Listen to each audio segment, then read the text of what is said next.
Hi movie lovers, welcome to our channel eat sleep cinema. నేను రీసెంట్గా watch చేసి నాకు నచ్చిన కొన్ని ఓటీటీ థ్రిల్లర్స్ వీడియోలోకి వెళ్ళబోయే ముందు చిన్న రిక్వెస్ట్.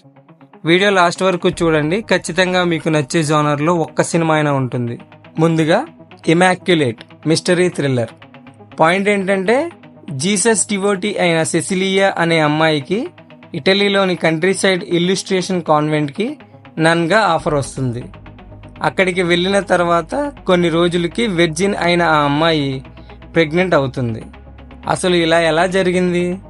కాన్వెంట్లో జరిగే సస్పీషియస్ సిచ్యువేషన్స్ నుంచి ఎలా బయటపడింది అనేదే మిగిలిన స్టోరీ. మూవీ స్టార్టింగ్ నుంచి ప్రీ క్లైమాక్స్ వరకు ఏంటనే సస్పెన్స్ మెయింటైన్ అవుతుంది. టెక్నికల్గా కూడా ప్రాపర్ ఎగ్జిక్యూషన్ ఉంటుంది. వైలెన్స్ కొంచెం డీప్గా ఉండేలా art department realistic feel create చేసింది. మనీ హైస్ట్ వెబ్ సిరీస్లో ప్రొఫెసర్ కూడా ఈ మూవీలో లీడ్ రోల్ చేశారు. సస్పెన్స్ అండ్ డీప్ వైలెన్స్ ఇష్టపడే వారికి ఈ సినిమా నచ్చుతుంది. జియో సినిమాలో తెలుగు డబ్బుడ్ వెర్షన్ అవైలబుల్గా ఉంది. 2023లో రిలీజ్ అయిన the well horror thriller.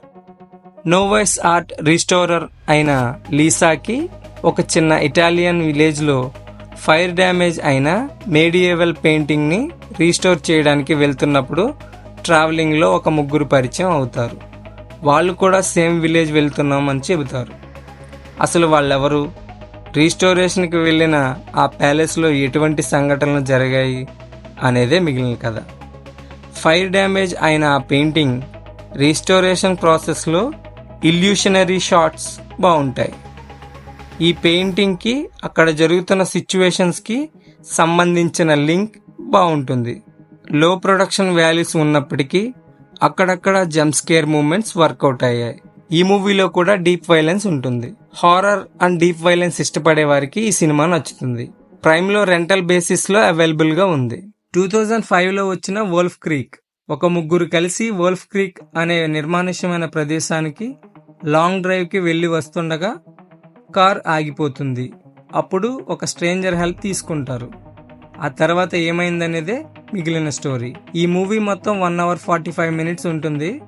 First 45 minutes కొంచెం ఓపిక్గా చూస్తే ఆ తర్వాత వచ్చే సీన్స్ మిమ్మల్ని ఎంగేజ్ చేస్తాయి. కిల్లర్ నుండి హాస్టేజెస్ తప్పించుకోవాలని చూసే ఆడియన్ ఇన్వాల్వ్ అయ్యేలా మూవీ పరిగెడుతుంది.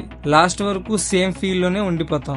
అడ్వెంచరస్, సస్పెన్స్, సీరియల్ కిల్లింగ్ లాంటి థ్రిల్లర్స్ ఇష్టపడే వారికి ఈ సినిమా నచ్చుతుంది.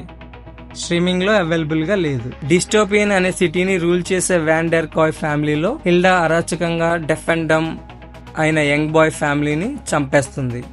హిల్డాపై రివెంజ్ తీర్చుకోవడానికి మార్షల్ ఆర్ట్ ఎక్స్పర్ట్ ద్వారా చిన్నప్పటి నుంచి ట్రైనింగ్ తీసుకుని హిల్డాని చంపడానికి చూసే కథే ఈ బాయ్ స్కిల్స్ వరల్డ్. ఈ సినిమా బేసిక్గా మార్షల్ ఆర్ట్స్ యాక్షన్ని చాలా ఫన్నీ వేలో చూపించారు. ఈ డెఫ్ అండ్ డమ్ బాయ్కి చిన్నప్పుడు చనిపోయిన చెల్లి ఇల్యూషన్లో కనిపించే సీన్స్ ఎంటర్టైన్ చేస్తాయి. షార్ట్ మేకింగ్ అండ్ విజువల్స్ బాగుంటాయి. సినిమా ఎక్కడా బోర్ కొట్టించకుండా రన్ టైం కూడా చాలా తక్కువగా ఉండేలా ప్లాన్ చేసుకున్నారు. Comedy, action with different making ఇష్టపడే వాళ్ళకి ఈ మూవీ నచ్చుతుంది. స్ట్రీమింగ్లో లేదు. Last but not the least, గోళం. ఇదొక interesting murder mystery. Most under rated Malayalam movie. ఇక స్టోరీ విషయానికి వస్తే, కార్పొరేట్ ఆఫీస్లో బాస్ సడన్గా చనిపోతే అది యాక్సిడెంటల్ డెత్తా లేక ఎవరైనా చంపారా అనే ఇన్వెస్టిగేషనే ఈ సినిమాలోని మెయిన్ ప్లాట్. ఇందులో నాకు బాగా నచ్చింది మూవీ డ్యూరేషన్. చాలా తక్కువ టైంలో ఎంగేజింగ్గా చూపించారు. మూవీ చాలా సింపుల్గానే స్టార్ట్ అయినా వెళ్లే కొద్దీ చాలా గ్రిప్పింగ్గా ఉంటుంది. ఫస్ట్ హాఫ్లో అంతా తెలిసిపోయినట్టు అనిపించినా బట్ ఎలా అనే క్వశ్చన్ లాస్ట్ వరకు సస్టైన్ చేశారు. ఇంతకు మించి ఏం చెప్పినా స్పాయిలర్ అయిపోతుంది. ఇన్వెస్టిగేటివ్ థ్రిల్లర్స్, మర్డర్ మిస్టరీస్ అసలు ఎలా జరిగింది అని ఆలోచించేలా చేసే మూవీస్ ఇష్టపడే వారికి ఈ సినిమా ఖచ్చితంగా నచ్చుతుంది. ప్రైమ్లో స్ట్రీమ్ అవుతుంది, చూసేయండి. ఈ లిస్ట్లో ఏ మూవీ మీకు ఇంట్రెస్టింగ్ గా అనిపించిందో కింద కామెంట్ చేయండి. ఈ వీడియో కనుక మీకు నచ్చినట్లయితే like, share, subscribe to my channel.